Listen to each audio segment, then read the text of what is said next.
नन्हा बादशाह और वक्त की घड़ी। बहुत दूर, पहाड़ों के पार, था एक छोटा लेकिन सुंदर राज्य, जैरा। और वहां का राजा 9 साल का बच्चा, नन्हा बादशाह अजान। अजान कभी भी अपना कोई भी काम समय पर नहीं करता था, ना ही अपने राज्य का ध्यान रखता। वाह, हमेशा अपने बगीचे में घूमता रहता था। अगर कोई मंत्री उससे कोई काम कहता तो वह कह देता कि बाद में देखा जाएगा। इसी तरह बहुत साल बीत गए। राज्य में बहुत मुसीबतें आ गईं। राज्य में बहुत भयानक सूखा पड़ा। सारी नदियां सूख गईं। कहीं भी पानी की एक भी बूंदें ना थीं। राज्य के जानवर और मनुष्य एक एक करके मर रहे थे। राज्य की हालत बहुत खराब हो गई थी। तब एक दिन अजान के पास मंत्री जी आए और बोले, राजकुमार, आपको यह तो मालूम होगा कि हमारे राज्य में बहुत से संकट आ गए हैं। आपको जल्द ही कोई न कोई कदम उठाना पड़ेगा जिससे हमारे राज्य की मुसीबत दूर हो सके। ठीक है, मैं बाद में देखता हूँ कि क्या करना है। राजकुमार, अगर आप ऐसा करेंगे तो कैसे चलेगा? आप कुछ भी सही से नहीं करते, इसी वजह से हमारा राज्य बगल वाले राज्यों से पीछे होता जा रहा है। हमारी सेना भी कमजोर होती जा रही है। ठीक है, बाद में देखता हूँ क्या करना है। मंत्री वहां से चला जाता है और घर पहुंच के सो जाता है और नींद में सोचता है कि अगर इसी तरह चलता रहा तो एक दिन ऐसा आएगा कि सारा राज्य खत्म हो जाएगा, और इसका कारण राजकुमार की गलतियां होंगी। राज्य में समय का संकट चल रहा है। एक दिन राजकुमार खेलते हुए महल के तहखाने में पहुंच वहां पर उसे एक चमकदार घड़ी दिखाई दी। जैसे ही अजान घड़ी को छूने चला, वैसे ही एक आवाज आई, मैं घड़ी हूँ, मुझे मत छूना। मुझे सिर्फ वही छू सकता है जो समय का सद उपयोग करता है। जिसने कभी भी समय को नष्ट ना किया हो, वो मुझे उपयोग कर सकता और मैं उसका समय अच्छा कर दूंगी। पर अगर कोई मानव जो समय की इज्जत नहीं करता वो मुझे छुएगा तो मैं उसका समय दुखदाई बना दूंगी। मैं इस राज्य का महाराज हूँ, मैं कुछ भी कर सकता हूँ। राजकुमार ने जैसे ही घड़ी को हाथ लगाया, वैसे ही बादल तेज गरजने लगे। कमरा कांपने लगा, मानो जैसे बहुत तेज भूकंप आ रहा हो।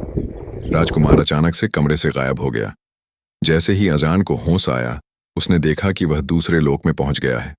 दूर दूर तक कोई आदमी दिखाई नहीं दे रहा था। हरा भरा जंगल था, हर तरफ रंग बिरंगे फूल थे, बहुत अच्छी खुशबू आ रही थी। अचानक से अजान के सामने 3 मानव आ गए, जिसमें एक भूतकाल, दूसरा वर्तमान और तीसरा भविष्यकाल था। भूतकाल ने उसे पीछे का समय दिखाया, जहां पर वह समय को बर्बाद कर रहा है। हर काम को कल करूंगा, यह कहकर टाल देता था। इसी तरह वर्तमान और भविष्यकाल ने भी उसे दिखाया कि उसके राज्य में क्या चल रहा है और क्या क्या होने वाला है। जान यह सब देखकर बहुत दुखी हो गया। उसे समझ आ गया कि उसने कितना गलत किया है। अचानक से अजान बेहोश हो गया।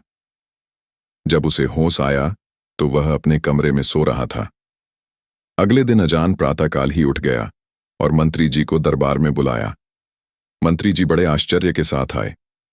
राजकुमार बोला, मंत्री जी, हमारे राज्य का क्या हाल है, मुझे सुनाइए। प्रजा हमारे बारे में क्या कहती है? महाराज, हमारे राज्य का हाल बहुत बुरा है। हर तरफ भयानक सूखा पड़ा है। पशु पानी के बिना मर रहे हैं। पानी की कमी के कारण खेती नहीं हो पा रही है। प्रजा के पास खाने को कुछ बचा नहीं है। बाजार में महंगाई बहुत बढ़ रही है। भूख के कारण चोरियां भी होने लगी हैं। प्रजा हमसे बहुत नाराज है। कभी भी विद्रोह हो सकता है। क्या हम बगल वाले राज्यों से सहायता की उम्मीद कर सकते हैं? नहीं महाराज, बगल वाले राज्यों को पता है कि हमारे पास कुछ नहीं बचा है, जिसके कारण कोई भी पड़ोसी हमारी मदद नहीं करना चाहता। हमने बहुत बार बात करके देख लिया है, पर कोई फायदा नहीं। तो अब आप ही कुछ सोचिए जिससे हमारे राज्य को बचाया जा सके। महाराज, अगर हम अपने वो अनाज के भंडार खोल दें जो सिर्फ शाही लोगों के लिए है, तो कम से कम 1 महीने के लिए पूरे राज्य का पालन कर सकते हैं। ठीक है, हमारे शाही अनाज के भंडार खुलवा दो और मुफ्त में हमारे राज्य के हर एक परिवार को दो। पर याद रहे कि इस काम में कोई भी घुसखोरी ना हो पाए। हर व्यक्ति के परिवार को अनाज मिल सके और सबको यह भी पता चल सके कि उनका राजा अब बदल चुका है। अब हर मुसीबत का हल किया जाएगा। जी महाराज, जैसी आपकी आज्ञा। इतना बोलकर मंत्री वहां से चले जाते हैं और राज्य में यह फरमान जारी करा देता है कि कल से सारे राज्य में मुफ्त अनाज वितरण चालू किया जाए। अगले दिन से राज्य में अनाज वितरण चालू हुआ, जिसकी निगरानी खुद राजा और मंत्री कर रहे हैं। इसी तरह कई दिन बीत गए और बारिश का मौसम आ गया। आसमान में काले काले बादल छाने लगे। बादल गर्जना करते हुए बारिश भी करने लगे। इतनी जोरों की बारिश हो रही है जिससे राज्य में फिर से हरियाली आ सकती है। लगातार 3 दिनों तक जोरों की बारिश हुई। हर तरफ पानी ही पानी दिखाई दे रहा था। लोगों में खुशी की लहर थी। सारी नदियां फिर से पानी से भर गई थीं। खेतों में हरियाली छा गई थी। जो राज्य कुछ दिन पहले सूखा पड़ा था वो आज बिल्कुल हरा भरा हो गया था। फिर से खेतों में फसल आ गई। फिर अनजान ने एक दिन सभी मंत्रियों को दरबार में बुलाया और यह ऐलान किया कि अब से दरबार में सबको रोज समय से आना होगा। इसी तरह करते करते कई दिन बीत गए। राज्य की हालत काफी अच्छी हो गई। हर तरफ राजकुमार के ही चर्चे थे। एक दिन मंत्री जी राजकुमार के पास आए और बोले, महाराज, बगल वाले राज्य का राजा हमारे राज्य पर हमला करने वाला है। हमारे गुप्तचरों ने हमें संदेश भेजा है। तो मंत्री जी, हम उनसे जंग लड़ने के हालत में है या नहीं?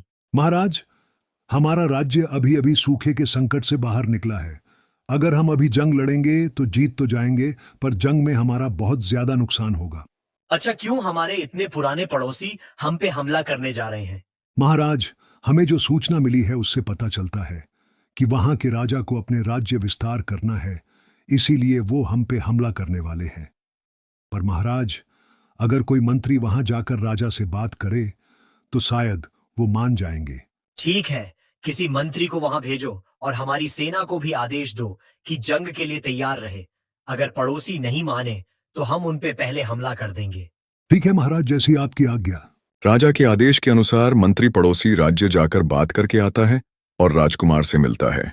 महाराज, काफी बातचीत करने के बाद वहां के राजा मान गए हैं, पर उनकी एक शर्त है। उनका कहना है कि अगर हम ये चाहते हैं कि हम पे हमला ना हो तो हमें उनके राज्य के साथ व्यापार करना होगा। आपको क्या लगता है, उनके साथ व्यापार करने पे हमें फायदा होगा कि नहीं? महाराज, इस बार हमारे राज्य में फसल बहुत अच्छी हुई है।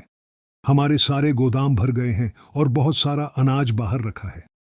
अगर हम ये अनाज उनको बेच देते हैं तो हमें काफी मुनाफा होगा, जिससे हमारे खजाने में भी बढ़ोतरी होगी और हम भविष्य में आने वाली सभी आपदा के लिए तैयार भी रहेंगे। ठीक है मंत्री जी, आप जल्द ही व्यापार को चालू करवाएं। मंत्री ठीक ऐसा ही करते हैं। दोनों राज्यों के बीच संबंध भी अच्छे होने लगे। एक दिन मंत्री यह सोच रहा था कि यह सब तभी हो पाया है जब अनजान ने समय की कीमत को समझा। अगर अनजान ना सुधरता तो आज हमारा राज्य खत्म हो चुका होता। इसीलिए लोग कहते हैं कि हमें समय की कदर करनी चाहिए। The end. Please like, share and subscribe.